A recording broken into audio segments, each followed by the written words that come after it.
and in our county governments, all friends, relatives, and friends and well-wishers of Dalmas and the people of Migori and Rongo, hamjambo. Before I go too far,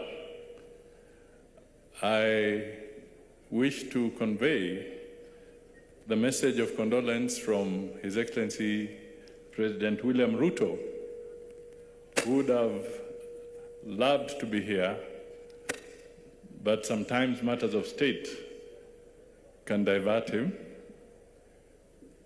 at short notice. But at the same time, he participated with the family, with the relatives and with the friends, bringing us this far.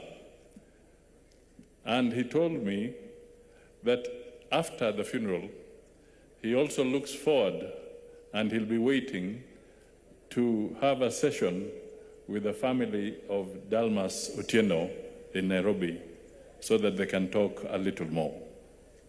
And this he will do as soon as the mourning or funeral rites have been done. He'll be waiting to have a conversation.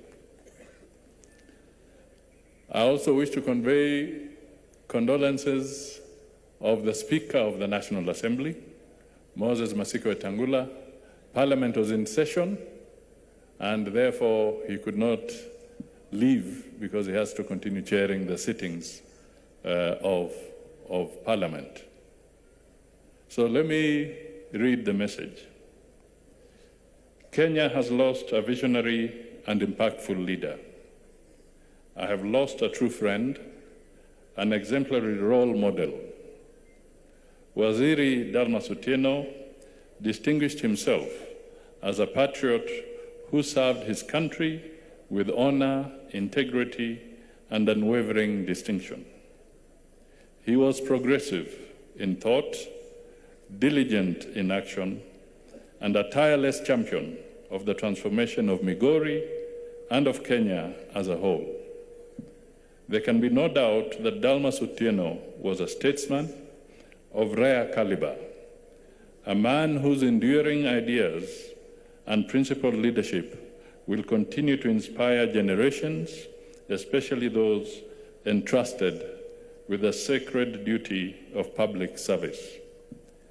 At this extraordinarily painful moment, our thoughts and prayers are with his family and with the people of Rongo who shared in his life of service. Rest in peace, Waziri Dalmas Otieno. Signed, William Samoei Ruto, President of the Republic of Kenya.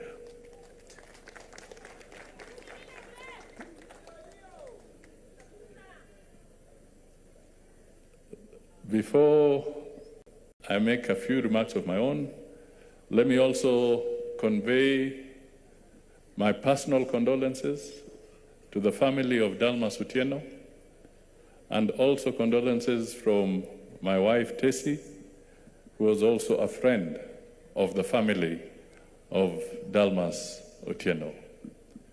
We are truly honored to be part of your life and to bid farewell to a very